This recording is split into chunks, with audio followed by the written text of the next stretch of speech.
This is the best local sports show with sports director Blake Arthur.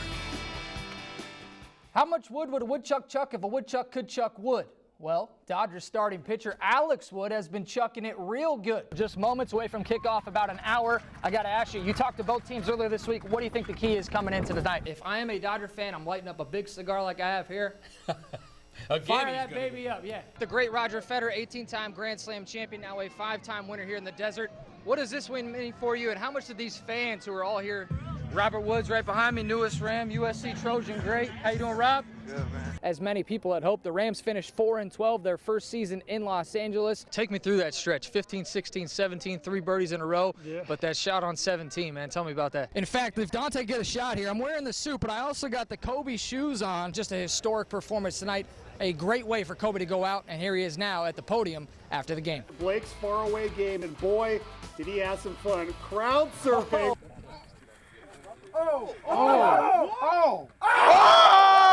I said when I got here, I feel like Benny the Jet Rodriguez from The Sandlot. I mean, this is what you dream about as a kid. Theme of this fight, log on the ocean. Walk me through that, what that all means now. Throwing out first pitches tonight at the Power game? Yeah, John, but forget first pitch. It's dollar beer night at the stadium. I'm just kidding. Well, yeah, now we're going. Cody and I are throwing out the first pitch. Should be a lot of fun. We got a little side wager. Brooke, Chris, thank you so much. Obviously a tough break here for fans and the entire tournament as Serena Williams is no longer going to play. This happened about 2 o'clock, 3 o'clock this afternoon. Cody Bellinger is from Scottsdale, Arizona, playing in front of a lot of family and friends and putting on a show.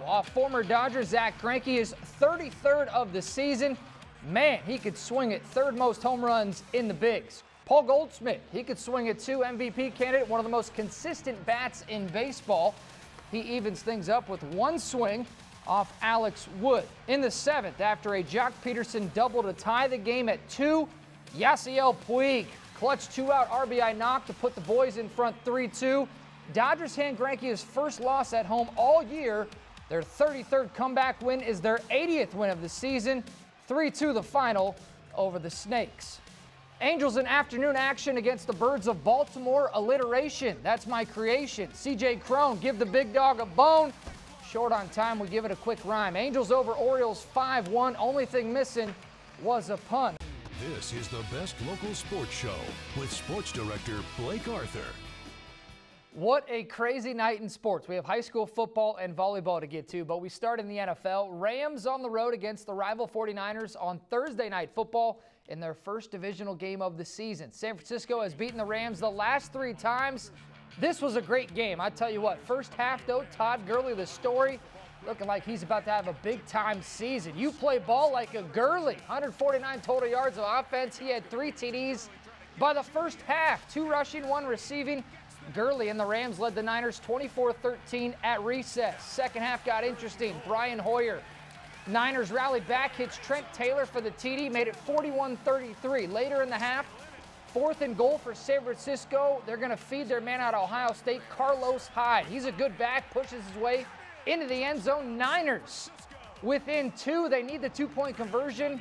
Hoyer back to pass. Little late, tipped, and it's picked off by Michael Brockers. Rams defense holds.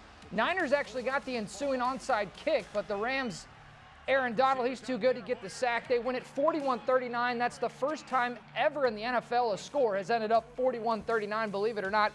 LA picks up a nice division win on the road. They're 2-1 on the year. The Stanley Cup final has been a little bit more competitive than the NBA finals so far. The Pittsburgh Penguins and Nashville Predators have battled in all 3 games prior to Game 4 tonight, with the Predators looking to even the series on home ice before Game 5 back in the Berg. Gotta love playoff puck. Nashville was rocking as usual.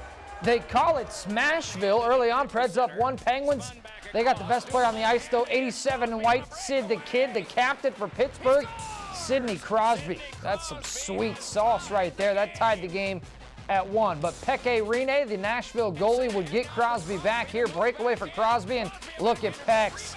A man possessed between the pipes. What an effort that is there by the Preds netminder. Rinne was sensational yet again, diving all over the ice. That is awesome stuff. Nashville added a couple late goals for insurance as Freddie Gaudreau lights the lamp on the assist by Mike Fisher. That's Carrie Underwood's husband, by the way. Predators win it 4-1 and even the series. Game 5 is Thursday in the Berg. You're watching high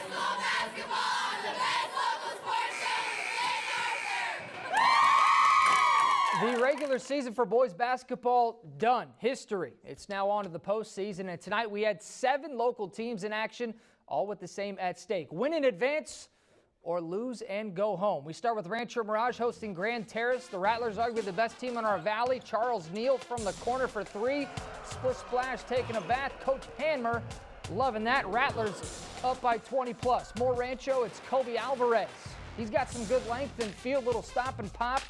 This team's got a lot of weapons, and they're using them every night. Neal's the go-to guy, but he has some help, and you're going to see it right here. Brian Talley going to get the rebound. The board and the putback, he had 18 points, 2 of them right there. That extended the lead to 30 points. And just for good measure, Charles Neal throws it down, goes 2 hands for safety. He finished with a team-high 28 points as Rancho rolls 91-56 over Grand Terrace. They're on the road Friday at Santa Fe in the second round. La Quinta also in Division III AA at home in their first round game against Burbank. Fourth quarter, all the madness. Pierce Sterling, the rebound off the Burbank miss, and he's going to go coast to coast for the lay-in. Nifty lay-in there. La Quinta with the lead, but Michael Woods is going to change that quickly. Deep 3 from the wing. Bulldogs back in front. Seesaw battle at LQ. Back to La Quinta. Sterling driving kick to Christian Sanchez. Hits that one from 3. That's a huge shot to keep it close for the Blackhawks. More La Quinta. Sterling from way downtown. This shot unleashed the birdcage. 24 for the sophomore. LQ's down 1 with just over 2 minutes left. How about defense? Marcelo Zepeda, reminiscent of the block in the DVL title game on Palm Springs. He had 14, but La Quinta couldn't stop Wood. Blackhawks lose a tough one, 65-59. First round exit in Division III AA for Coach Ty Thomas and his Blackhawks. This is the best local sports show with sports director Blake Arthur. I've been playing golf for a little bit over a year. I'm about a 12 handicap. 300 yards with the driver off the tee, but it's a mystery after that. And like you, I play with 2 arms. But today, I got my butt kicked by some of the best golfers in the world. All of them with just 1 arm. Either born with it or because of a tragic accident in their lives. These guys are simply amazing. Not only did they impress me as players, but as people too. Golf is arguably the most difficult game in the entire world. That's trouble. But imagine playing it with just 1 arm. See, it's a lot harder than you think. But for the golfers of the North American One-Arm Golf Association, like Alan Gentry from Louisville, Kentucky, who lost his arm at the age of 28 in a drilling accident, this is what they do. It's a reason to get up every day, something to shoot for. And golf was what really got me started. To say, just because I have this disability and it's not going to stop me. It hasn't stopped Kean Arthurs either. A 24-year-old Society of One-Arm Golf member from Dublin, Ireland, who lost his arm at the age of 2 after a lawnmower accident. There were tough times in life, other kids taunting and stuff like that, but when I figured out about this One-Handed Golf Association and the American guys and on the European side as well, it's changed my life for the better. It's certainly changed some lives, but it's saved some too. And there are guys that say, had I not found out about this organization, I was trying to figure out how to kill myself. Because so many things that identify people with their life is now gone. And, it's difficult to try to figure out how to get through that. But these golfers have. And forget about the 1 arm for a second. 1 arm, 2 arm, it doesn't matter. These are some of the best players you'll ever see. If they had 2 arms, they would be pros. They're just that talented. Think about a guy that's a 2 or 3 handicap. You take 5 or 6 strokes off that. That's probably where they would be if they had 2 hands. Unfortunately, though, they don't. But that's okay. Because these guys are better for it. If you put your mind to something and try hard enough, then you can achieve that.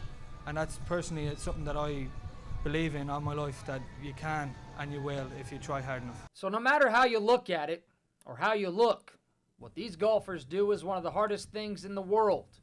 And they sure put that all into perspective.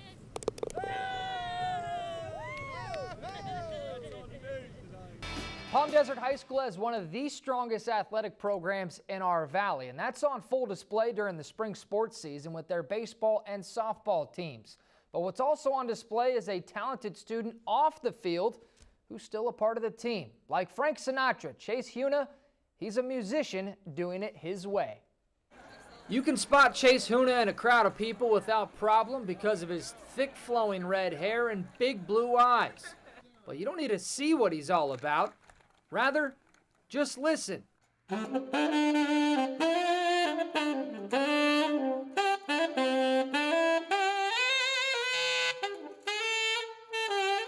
Chase is a saxophone player for Palm Desert High School.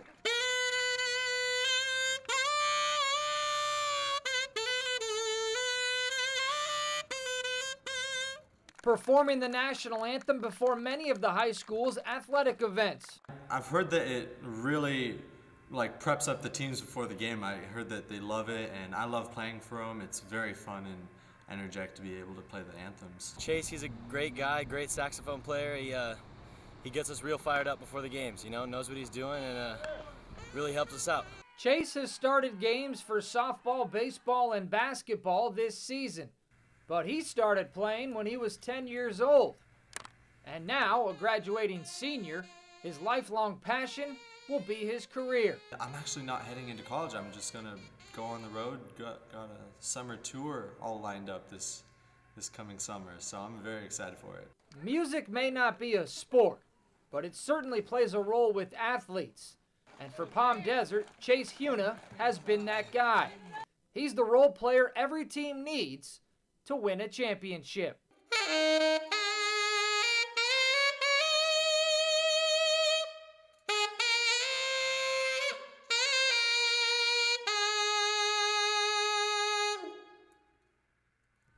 Oh, That's That guy's pretty good, huh? He That is is. very good. Nice head of hair, too. Love that lyric. Bright blue eyes, red hair.